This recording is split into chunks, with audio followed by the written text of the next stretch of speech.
Bonjour à toutes et à tous, c'est Nathalie pour la vidéo du mercredi. Donc aujourd'hui, la CEP avec un rhume, une grippe, enfin tous les petits maux de l'hiver qu'on peut rencontrer. Donc c'est une vidéo un sujet qui m'a été demandé par Patricia. Petit message pour elle, soigne-toi bien parce que là je sais qu'en ce moment c'est pas top. Vous êtes plein à être justement pris par la grippe, le rhume et tout, donc on va un petit peu en parler. Bon, moi je suis pas un bon exemple parce que c'est vrai que je m'écoute pas du tout. C'est bien et c'est pas bien. C'est bien dans la mesure où justement le problème qui se passe, c'est que souvent les gens sont malades et ils pensent immédiatement pousser. Mais il faut faire vraiment le distinguo entre ce qui est une poussée et ce qui est justement les maux d'hiver comme le rhume ou la grippe. Donc ça, il faut pas tout de suite se dire, ça y est, je fais une poussée. Donc ça, c'est bien pour moi parce que comme je n'y prête pas attention, eh bien, tant mieux. Mais d'un autre côté, je ne me soigne pas, donc ça, c'est un peu embêtant.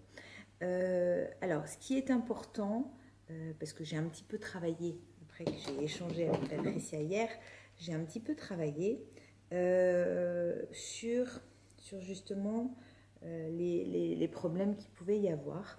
Donc en fait, j'ai découvert, je ne connaissais pas, qu'il y a un phénomène qui s'appelle le phénomène du TOF. Je ne sais pas si je prononce bien. Donc en fait, c'est justement par rapport à la fièvre. Le gros souci en fait qu'il peut y avoir quand on a un rhume ou la grippe ou autre chose, c'est la fièvre. La fièvre est très très embêtante pour tout le monde, mais qui plus est pour nous qui avons une CEP. Donc je vous lis. Si la fièvre n'occasionne pas de poussée à proprement parler, l'élévation de la température du corps qui la caractérise peut en revanche provoquer la réapparition de symptômes apparus lors d'une précédente poussée et être très mal supportée par certains patients. Par exemple, blocage de la conduction de l'influx nerveux au sein des fibres démyélinisées, dit phénomène du TOF. Voilà, donc peut-être que certains connaissaient, mais je pense que beaucoup ne connaissaient pas le fameux phénomène du TOF, donc nous aurons appris quelque chose aujourd'hui. Certaines personnes connaissent parfois une réactivation de symptômes neurologiques anciens, le plus souvent des troubles visuels, qui se dissipent quelques heures après la baisse de la température du corps. Cette réapparition de symptômes peut également se produire pendant ou après un effort sportif, du fait de l'élévation de la température corporelle, ou lors d'un voyage dans un pays au climat tropical. Le seuil de déclenchement du phénomène du TOF est variable d'un patient à l'autre. Voilà, donc tout ça pour vous dire que les problèmes qu'on peut, ce qui est rhume, tout ça, c'est ce qui est important, c'est la fièvre. Donc la fièvre, vous pouvez la combattre avec, alors je ne veux pas faire de pub pour les médicaments, mais que ce soit ibuprofène, doliprane, voilà. J'ai lu aussi que l'aspirine, on peut en prendre, mais à plus petite dose. Apparemment, c'est pas ce qu'il y a de mieux, mais on peut en prendre de toute façon, mais moins que le doliprane ou autre. Donc bien surveiller ça. Concernant le vaccin pour la grippe, perso, je l'ai fait une seule fois. C'est la seule fois où j'ai chopé la grippe et j'ai été malade comme un chien. Mais je pense que là, cette année, on m'a dit que le vaccin n'était pas tout à fait adapté au virus de la grippe. Donc voilà, ça c'est tout à chacun, savoir s'ils se font vacciner ou pas. Mais ça peut être une solution. Il peut y avoir les masques. Quand vraiment on sait qu'il y a plein de microbes et tout, il faut penser à se couvrir, mais pas trop. Voilà, avoir du chauffage, mais pas trop non plus. Enfin, ça c'est déjà pour chacun, même si vous n'êtes pas malade. De toute façon, c'est savoir comment essayer de ne pas attraper les microbes. C'est sûr que faire un gros câlin à une personne qui est malade, c'est un peu à éviter, on va dire.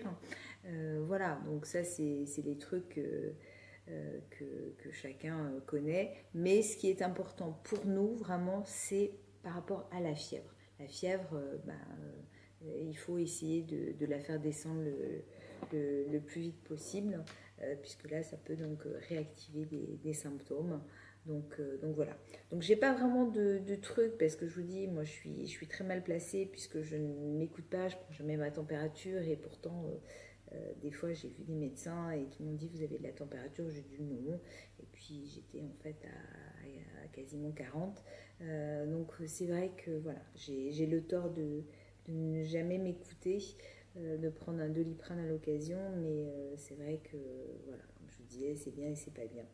Donc pour tous ceux qui sont malades en ce moment, eh bien ne pensez pas que c'est une poussée. Surveillez-vous, oui, surveillez votre température, c'est certain, mais ne pensez pas tout de suite que c'est la catastrophe, là je suis en pleine poussée, je vais pas bien et tout. Non, ça peut être la grippe, ça peut être un rhume, ça peut être autre chose, mais voilà.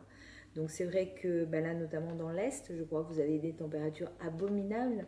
Donc couvrez-vous. Et puis, donc sinon, oui, pour revenir, là je l'ai enfin pris. Là je change de sujet. Pour ce dont je vous avais parlé pour samedi, la rencontre sclérose en plaques, je ne sais pas si on la voit bien. Donc il y a lieu samedi à Vannes, au Palais des Arts et des Congrès, donc de 9h30 à 17h.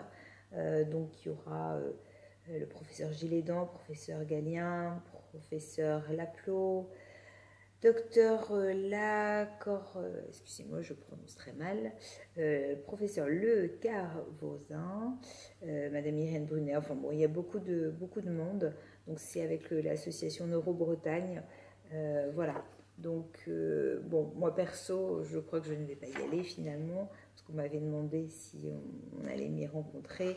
Bah, disons qu'on peut m'y amener, mais on ne peut pas me ramener, donc bon, j'ai pas trop envie de faire de stop avec ces températures, on va éviter. Donc a priori, je n'y serai pas. Mais c'est vrai que bon, il y a des... D'abord, vous avez les professeurs, docteurs qui vont vous parler. Et puis l'après-midi, il y a des ateliers. Donc il y a 3 ateliers au choix. On en choisit 2 sur les 3. Il y en a un qui est vivre en couple, l'autre éducation thérapeutique et l'autre répit familial. Donc c'est vrai que moi j'aurais bien voulu voir le répit en couple, le répit familial, pardon, et vivre en couple. C'est vrai que ça m'aurait intéressé. Donc voilà, mais je pense que non, je ne vais pas y aller. Mais voilà, pour ceux qui sont du Morbihan et de la Bretagne, hein, donc rencontre sclérose en plaques, Neuro-Bretagne. Donc je vous fais plein de gros bisous. Donc surtout, soignez-vous. Donc moi, mon traitement, c'est Doliprane, et puis de temps en temps une isopaïne quand je commence à avoir mal à la gorge. De toute façon, on évite les antibiotiques puisque de toute façon, c'est viral, donc ça ne servira à rien. Mais si vous avez le moindre petit souci, que ça vous perturbe et tout, n'hésitez pas à aller voir votre médecin. Mais voilà, faites surtout attention à la fièvre. Je vous fais plein de gros bisous. Je vous souhaite un bon mercredi frais. Et puis donc dimanche. Alors j'ai changé mon planning. Déjà aujourd'hui je l'ai changé pour Patricia et c'est très bien. Continuez à m'envoyer des sujets puisque ça me fait plaisir. Et dimanche j'avais prévu quelque chose et en fait je vais vous faire un tout autre sujet que je n'avais pas du tout prévu au programme et ça m'est venu cette nuit. Je vais vous parler de quelque chose qui me tient vraiment à cœur, dont j'ai pas parlé pendant des années. C'est une anecdote, pas marrante celle-là, qui m'est arrivée il y a plus de 20 ans quand on m'a fait le diagnostic. Voilà, donc je vous en parlerai plus dimanche. Je vais sûrement être émue en parlant. Voilà, ça me plaît pas, mais voilà, c'est pas grave. Donc plein de gros bisous, soignez-vous bien, couvrez-vous bien, mais pas trop. Et puis là je vais passer à nouveau devant parce que c'est moi qui me filme. Gros bisous, à dimanche.